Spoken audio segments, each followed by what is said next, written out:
तो इस एपिसोड की शुरुआत उसी सीन से होती जहाँ पर लियोजिन जियांग से मिलने पहुंच चुकी थी। जियांग तो उसे वहाँ देखकर थोड़ा सा शॉक था, क्योंकि थोड़ी देर पहले इन दोनों के झगड़े हुए थे, जिसमें लियोजिन ने जियांग को खत्म करने की धमकी दी। अब जियांग उससे कहता है कि लियोजिन, मैं जानता हूँ तुम मुझसे नाराज हो, मैंने ड्रैगन ब्लड कंज्यूम किया, ये बात तुमसे छुपा के रखी, लेकिन मेरे अपने कुछ पर्सनल रीजंस थे। सच बताओ तो मैं वो ड्रैगन ब्लड कंज्यूम ही नहीं करना चाहता था, लेकिन मैं मजबूर हो गया। काश मैं तुम्हें सब कुछ एक्सप्लेन कर पाता, लेकिन मैं कुछ बातें तुम्हारे साथ शेयर नहीं कर सकता, और अगर मैंने ऐसा किया तो हम दोनों की जान खतरे में पड़ जाएगी। खुद मुझे कुछ भी हो जाए चल जाएगा, लेकिन मैं तुम्हें मुसीबत में डालना नहीं चाहता था। वही दूसरी तरफ जैंग कल्टीवेशन में बिजी था, और तभी उसने देखा कि एंसेस्टर शी उससे मिलने पहुंच चुका है। वेल, एंसेस्टर यहाँ पर क्यों आया था ये हमें थोड़ी देर में पता चलेगा। वही दूसरी तरफ जियांग लियोजिन को बताने लगा कि मुझे कुछ भी करके इस बैटल को जीतना ही होगा, और अगर मैं फेल हुआ तो हम दोनों भी मारे जाएंगे। जिस पर लियोजिन कहती कि पता नहीं तुम ये क्या बात कर रहे, हम चारों में जो मुकाबला होगा उसमें बस एक ही जिंदा बच सकता, इसीलिए हम दोनों में से बस एक ही सरवाइव कर सकता। तो जियांग उसे बताने लगा कि मेरे पास एक तरीका है जिसका यूज करके मैं ये मुकाबला जीत जाऊंगा, और हाँ, मैं तुम्हें भी उस मुकाबले में मरने नहीं दे सकता, और फिर जिसने हमारी लियो फैमिली का खात्मा किया है हम उससे मिलकर बदला लेंगे। मेरे पास एक अमेजिंग प्लान है, लेकिन उसके लिए तुम्हें बस मुझ पर भरोसा करना होगा, और अगर तुम्हें मेरी बातों पर यकीन ना भी हो तो भी हम दोनों को टीम अप होकर उन दो बंदों को मारना होगा। अगर गलती से मेरा प्लान फेल भी हो जाए तो भी मैं चाहता हूँ कि हम दोनों में से कोई एक सरवाइव करे, चाहे फिर वो तुम हो या मैं हूँ, ताकि हम में से कोई एक लियो फैमिली का रिवेंज ले पाए। वही दूसरी तरफ लियान ने इमॉर्टल ज़ू को कुछ बताया था, और ये सुनते साथ ही वो बंदी काफी ज्यादा पैनिक हो गई। शायद एंसेस्टर शी ने कुछ ऐसा किया था जिससे ये बंदी परेशान हो गई। वही दूसरी तरफ लियोजिन जियांग से कह रही थी कि मुझे तुम्हारी बातों पर यकीन है, वैसे भी हमारी लियो फैमिली में अब कोई भी नहीं बचा, मेरे पास तो तुम अकेले हो, और मैं तुम्हें किसी भी कीमत पर खोना नहीं चाहती। हो सकता है कि उस बैटल में मैं सरवाइव ना कर पाऊं, और इसी वजह से मुझे अपने दिल की बातें बोलनी पड़ेगी। मैं तुम्हें काफी ज्यादा पसंद करती हूँ। और इतना कहते साथ ही लियोजिंग ने जियांग को गले लगा लिया। इनफैक्ट जियांग ने भी उसके सामने अपनी फीलिंग जाहिर करी। ये दोनों भी एक दूसरे से प्यार करते थे, मगर आज तक इन्होंने कभी इसका जिक्र नहीं किया, और अब हम देख पाते हैं कि इन दोनों ने एक साथ रात बिताई। दरअसल ये दोनों एक कपल बन चुके थे। अगली सुबह लियोजिन जियांग से कहने लगी कि कल ही हमारी बैटल होने वाली है, सबसे पहला तो हमें उन दोनों से निपटना होगा, और जब आखिर में हम दोनों जिंदा रहेंगे तब तुम मुझ पर स्ट्राइक कर देना। हम यहाँ पर आए इसलिए थे ताकि हम स्ट्रांग बन पाए। तो जियांग उसे अपनी तरफ पुल करते हुए कहने लगा कि मैं तुम्हारी हिफाजत करूंगा, चाहे कुछ भी क्यों ना हो जाए, कल के मुकाबले में हम दोनों भी सरवाइव करेंगे। और अब हमें अगले दिन की कहानी दिखाई जाती है, जहाँ पर जियांग बैटल के लिए तैयार हो गया। उसने देखा कि सीनियर लियान ऑलरेडी उसे पिक करने पहुंच चुकी है, तो भी फ्लाइंग कैरेज में सवार होकर अरीना की तरफ निकल पड़ा। अब अगले सीन में हम एंसेस्टर शी को देख पाते हैं, जिसे कि इमॉर्टल ज़ू बता रही थी कि हमारे चारों कंटेस्टेंट पहुंच चुके हैं। तो एंसेस्टर शी ने उसे टेलीपोर्टेशन एरे को एक्टिवेट करने का हुक्म दिया, ताकि ये चारों बंदे उस अरीना में पहुंच जाए। वही दूसरी तरफ स्पिरिट बटरफ्लाई सेक्ट के मास्टर को भी पता चल चुका था कि यहाँ पर एक लाइफ एंड डेथ मुकाबला होने वाला है, लेकिन उस सेक्ट मास्टर होने के बावजूद भी एंसेस्टर शी के रास्ते में नहीं आ सकते थे। इधर इन चारों बंदों ने एंसेस्टर शी के सामने अपना सिर झुकाया। जैंग कहता है कि चलो फाइनली वो दिन आ ही गया जब हम अपनी अल्टीमेट पावर का यूज करके खुद को बचाने की कोशिश करेंगे। जिस पर वानियो कह रहा था कि हार और जीत तो हम दोनों के दरमियान होंगी। अगर बात इन दो नमूनों की जाए तो इन्हें सबसे पहला रास्ते से हटाना पड़ेगा, और उतने में फेरी ज़ू ने उनके आसपास मौजूद एरी को गायब कर दिया। इस तरह से इनकी लाइफ एंड डेथ बैटल शुरू हो चुकी थी। सबसे पहला तो लियोजिन वानियो की तरफ रवाना हो गई, और इधर जैंग जियांग पर अटैक करने के लिए पहुंच चुका था।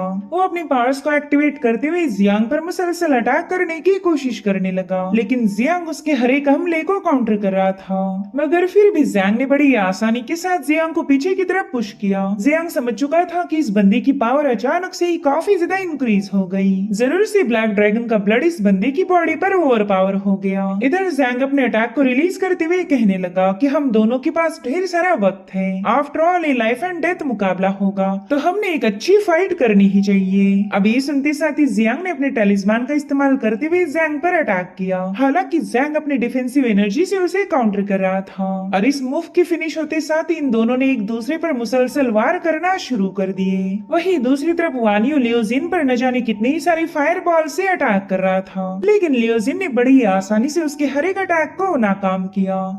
अरे अटैक करने की बारी थी लियोजिन की, लेकिन वानी उसे बड़ी आसानी से अपने हाथ से ही रोक लेता है। वही दूसरी तरफ जियांग ने भी देखा कि वो जैंग को कुछ खास नुकसान नहीं पहुंचा पा रहा, तो जियांग ने अपनी डिवाइन एबिलिटी को एक्टिवेट करते हुए जैंग पर पंचेस हिट किए। वही दूसरी तरफ लियोजिन ने भी वानियों पर अपना स्लैश रिलीज किया था। इस मुकाबले को देखकर तो एंसेस्टर शी काफी ज्यादा खुश हो गया। वो कह रहा था कि लियोजिन और जियांग के पास स्पेशल एबिलिटीज हैं। जब इनकी एबिलिटी ब्लैक ड्रैगन ब्लड के साथ पूरी तरह से कंबाइन हो जाएंगी, तब हम इनके पावर का अंदाजा भी नहीं लगा सकते। ये तो एक बहुत ही अमेजिंग कॉम्बिनेशन होगा। इधर वानियो ने देखा कि लियोजिन काफी ज्यादा तेज है। वो तो काफी इजीली वानियो के हर एक फायरबॉल के अटैक को डॉज कर रही थी, जो देखते साथ ही वानियो को थोड़ा सा टेंशन आ गया। तो वानियो अपनी फायरबॉल को एक्टिवेट करते हुए लियोजिन से कहने लगा कि शायद इन 3 महीनों में तुमने काफी कड़ी मेहनत की है। मुझे तो लगा ही नहीं था कि तुम्हें रास्ते से हटाना मेरे लिए इतना ज्यादा मुश्किल हो जाएगा। और अब वो अपने फायर पावर से लियोजिन पर एक जोरदार हमला कर देता है। हालांकि लियोजिन के पास स्पेशल रूट्स थे, जिसकी एनर्जी ने फटाफट से उस आग को बुझा दिया। और अब उसी एनर्जी के टोर्नेडो ने वानियो पर जबरदस्त अटैक करते हुए उसे जमीन पर पटक दिया। लियोजिन के इस हमले की वजह से वानियो काफी ज्यादा घायल हो चुका था। वहीं पर लियोजिन उसकी तरफ चार्ज होते हुए कहने लगी कि तू ये मुकाबला हार चुका है, और ये सब जैंग ने भी देख लिया था। इसलिए वो जियांग को पीछे की तरफ पुश करते हुए सीधे वानियो को बचाने पहुंच गया। उसने आते साथ ही लियोजिन को एक लात मार के पीछे की तरफ ढकेल दिया था, लेकिन जियांग वहां आकर लियोजिन को थाम लेता है, और फिर एक बार फिर से ब्रूटल अंदाज में इनकी डेथ बैटल शुरू हो गई। जियांग ने देखा कि वानियो लियोजिन पर हमला करने वाला है, इसलिए जियांग ने बीच में जाकर उस बंदे पर एक जोरदार लात जड़ दी। उसने लियोजिन से वादा किया था कि वो उसे प्रोटेक्ट करेगा, और आज जियांग उसी वादे को निभा रहा था। दरअसल जियांग ने जैंग को बाइंड किया था, और इसी वजह से ये लोग वानियो की धुलाई कर पाए, लेकिन जैंग अब खुद को आजाद कर लेता है। उसने देखा कि वानियो लियोजिन और जियांग के हाथों बुरी तरह से घायल हो चुका, और जैसे जियांग ने वानियो को लियोजिन की तरफ पुश किया, लियोजिन सीधे अपनी तलवार उसमें पियर्स कर देती है। हालांकि लियोजिन उसे खत्म कर पाई इससे पहले जैंग अपने दोस्त के पास पहुंच गया। वानियो कह रहा था कि मेरे दोस्त तुम एकदम सही टाइम पर यहाँ आए हो, लेकिन उसे जैंग का इरादा पता नहीं था।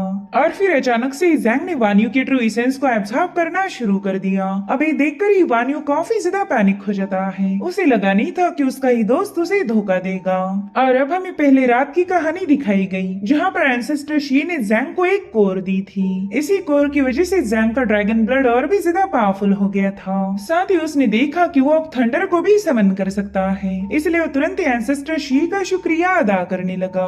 और अब कहानी दोबारा से प्रेजेंट टाइम में आ जाती है, जहाँ पर इमॉर्टल जू को पता चल गया था कि एंसेस्टर शी ने ही जैंग की मदद की है। वहीं पर लियोजिन और जियांग भी जैंग की बढ़ती हुई पावर्स को देखकर काफी ज्यादा परेशान हो गए। उन्हें पता था कि अब उन्हें एक साथ मिलकर ही जैंग का मुकाबला करना होगा, इसलिए वो दोनों भी फटाफट से अपनी पावर्स को एक्टिवेट करते हुए जैंग की तरफ निकल पड़े। मगर उतने में जैंग की बॉडी से बहुत ही पावरफुल एनर्जी रिलीज हो गई, जिसने इन दोनों को बड़ी ही आसानी से पीछे की तरफ ढकेल दिया था। साथ ही जैंग इन दोनों को एक एरी के नीचे सप्रेस करने लगा, और अब वो अपनी थंडर पावर को रिलीज कर देता है। मगर तब तक जियांग ने उस एरी को ब्रेक कर दिया था, और अब लियोजिन और जियांग ने एक साथ मिलकर जैंग पर हमला किया। इन दोनों ने उस पर 1 बाय 1 अटैक किया था, जिसके चलते जैंग इसे डॉज नहीं कर पाता, और इसी के चलते वो काफी ज्यादा घायल हो गया। सो अब यहाँ पर जैंग ने भी अपनी थंडर पावर को एक्टिवेट किया था। लियोजिन उस पर मुसलसल स्लैशेस रिलीज कर रही थी, लेकिन जैंग की थंडर पावर उसे काउंटर कर लेती है, जो देखते साथ ही जियांग और लियोजिन ने दोबारा से उस बंदे पर मुसलसल अटैक करना शुरू कर दिए। वेल जैंग इन अचानक से हुए हमले की वजह से काफी ज्यादा इरिटेट हो गया था। वो कह रहा था कि तुम दोनों भी बेवकूफ हो, जो अभी तक मेरी पावर को समझ नहीं पाए। और अब उसने अपनी थंडर पावर की मदद से लियोजिन को रोकते हुए उसे जमीन पर पटक दिया। तब तक जियांग उस पर हमला करने के लिए उसके पास पहुंच चुका था, मगर यहाँ पर जैंग ने जियांग का हाथ थाम लिया, और वो अपनी थंडर अटैक से जियांग को बुरी तरह से घायल कर देता है। और अब उसका अगला निशाना था लियोजिन, तो तुरंत ही उसकी तरफ रवाना हो गया। तब तक लियोजिन सीधे जाकर जैंग पर हमला करने की कोशिश करता है, लेकिन जैंग ने तो उसे चकमा दे दिया। वो जियांग से कह रहा था कि इस लड़की को बचाने के चक्कर में तुम खुद ही मारे जाओगे। और अब वो एक बार फिर से अपनी लाइटनिंग पावर का इस्तेमाल करते हुए जियांग को तड़पाने लगा। ये लाइटनिंग पावर इतनी ज्यादा भयानक थी कि जियांग को इससे काफी ज्यादा तकलीफ होने लगी। और तभी जैंग उससे कहता है कि मेरे दोस्त चलो अब तुम्हें अलविदा कहने का वक्त आ चुका है। और अब जैंग उस पर अपना फाइनल अटैक रिलीज करने ही वाला था, मगर तभी वो ये देखकर हैरान हो गया कि जियांग ने तो उसकी थंडर पावर को रेजिस्ट कर लिया और अब उल्टा जियांग ही उसे दबोच लेता है। साथ ही उसने लियोजिन को भी इशारा कर दिया तो लियोजिन भी मौके का फायदा उठाते हुए जैंग को घायल कर देती है। तभी जियांग एक बार फिर से जैंग को जकड़ लेता है। वो लियोजिन से कह रहा था कि बस इस बंदे पर फाइनल अटैक करो। जो सुनते साथ ही लियोजिन भी जैंग पर हमला करने के लिए निकल पड़ी। जो देखते साथ ही जैंग ने भी अपनी बॉडी से बहुत ही स्ट्रॉन्ग थंडर का एनर्जी फ्लो रिलीज कर दिया, जिसकी चपेट में आते साथ ही लियोजिन काफी दूर जाकर पटक गई। जैंग ने देखा कि लियोजिन तो पूरी तरह से एग्जॉस्ट हो गई, इसलिए वो खुश होते हुए कहने लगा कि चलो फाइनली मैं इस मुकाबले में जीत चुका हूँ, बस मुझे तो अब तुम दोनों को हेल में पहुँचाना होगा, उसके बाद ये डेथ मैच खत्म हो जाएगी। लेकिन तभी उसने देखा कि लियोजिन अभी भी स्ट्रगल कर रही, इसलिए जैंग सीधे जाकर उसके मुंह पर एक जोरदार पंच हिट कर देता है और फिर वो बंदा अपने लातों और मुक्कों से लियोजिन को और भी ज्यादा घायल करने लगा। लियोजिन तो ऑलरेडी घायल थी, जिसके चलते जैंग ने उस पर अपना डोमिनेंस साबित कर दिया और उसकी ऐसी अधमरी हालत देखते साथ ही जियांग भी खुद को संभालते हुए सीधे जैंग की तरफ निकल पड़ा। वो जैंग से कह रहा था कि तुम तो उस ब्लैक ड्रैगन के सर्वेंट बन चुके हो, मगर जैंग ने उसे एक ही फटके में दुरपुश कर दिया।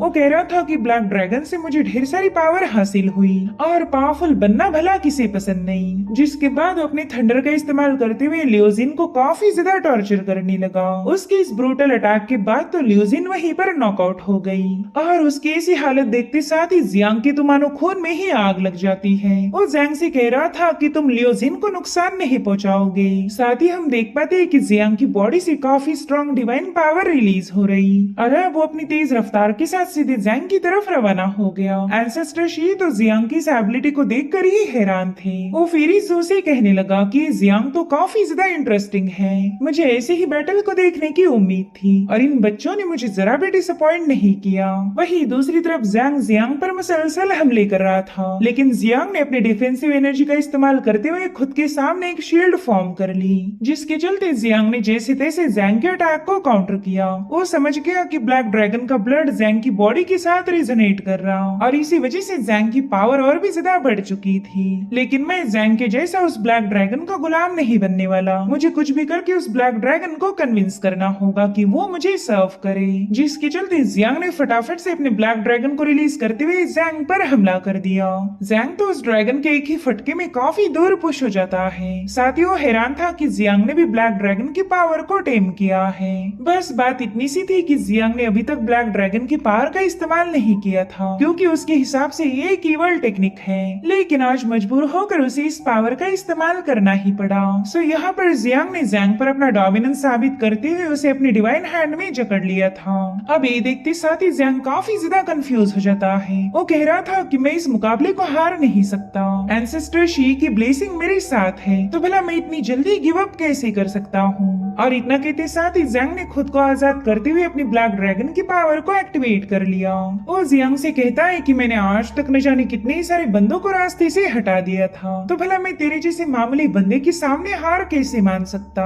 और अब वो अपने ब्लैक ड्रैगन को सीधे जियांग पर अटैक करने के लिए रिलीज कर देता है। हालांकि जियांग ने तो उसे सरप्राइज कर दिया। उस ड्रैगन के हाथों घायल होने की बजाय उसी की पावर को एब्जॉर्ब कर रहा था, जिसके चलते जियांग की पावर अब काफी ज्यादा बढ़ चुकी थी और अब वो एक ही सेकंड के अंदर जैंग के पास पहुंच जाता है। उसकी इस मूव को देखकर एंसेस्टर शी काफी ज्यादा इम्प्रेस हो गया और अब अगले सीन में हम देख पाते हैं कि जियांग का हाथ जैंग के आर पार घुस चुका था। वो बंदा तो बस सरप्राइज होकर जियांग को घूरी जा रहा था और फिर उसकी बॉडी पूरी तरह से वैनिश होकर जैंग का किस्सा भी खत्म हो गया। सो इस तरह से लियोजिन और जियांग ने एक साथ मिलकर जैंग और वानियों का काम तमाम किया था। लेकिन अब जियांग की बॉडी में ढेर सारी ड्रैगन पावर समा चुकी थी, जिसकी जिसके चलते वो बुरी तरह से तड़पने लगा। उसकी ऐसी हालत देखकर लियोजिन काफी ज्यादा पैनिक हो जाती है। वो बार बार जियांग से पूछ रही थी कि आखिर तुम्हें हो क्या रहा है। वहीं पर एंसेस्टर शी भी अपनी जगह से उठ चुका था। फिर जू और वो बस लियोजिन और जियांग का तमाशा देखने लगे। यहाँ पर लियोजिन उसे अपनी ब्रीदिंग को स्टेबल रखने के लिए बता रही थी, लेकिन उस ड्रैगन की पावर ने जियांग को पूरी तरह से आउट ऑफ कंट्रोल कर दिया था।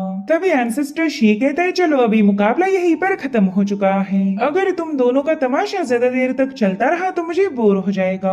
और अब एंसेस्टर ने अपनी एनर्जी का इस्तेमाल करते हुए लियोजिन पर अटैक किया, जिसके चलते लियोजिन वहीं पर बेहोश हो जाती है। इधर जियांग भी घुटनों पर आ गया। उसे समझ नहीं आ रहा था कि एंसेस्टर ने लियोजिन के साथ क्या किया है। उसे बार बार पुकार रहा था और उसके बाद जियांग भी बेहोश हो गया। साथ ही हम देख पाते हैं कि लियोजिन के हेयर पूरी तरह से व्हाइट हो गए। ऐसा लग रहा था मानो उसका लाइफ एसेंस पूरी तरह से ड्रेन आउट हो गया। फिर जू को भी उसकी ऐसी हालत देखकर काफी ज्यादा बुरा लग रहा था, लेकिन वो चाहकर भी इन दोनों की कोई मदद नहीं कर सकती। साथ ही एंसेस्टर शी ने फेरीजू को हुक्म दिया कि लियोजिन को लेकर यहाँ से चली जाओ। तो फेरीजू भी उसे उठाकर तुरंत ही वहाँ से रवाना हो गई। और अब उन दोनों के वहाँ से जाने के बाद एंसेस्टर शी जियांग से कहने लगा कि यही इस मुकाबले का सबसे बेस्ट आउटकम है। मैं चाहता ही था कि तुम दोनों मिलकर उन दो नमूनों को खत्म करो। जिसके बाद उस जियांग की बॉडी को टच करते हुए कहने लगा कि अब सारी तैयारियां हो चुकी है। दरअसल एंसेस्टर शी जियांग की बॉडी पर कब्जा करना चाहता है ताकि वो अपनी जिंदगी को बढ़ा सके।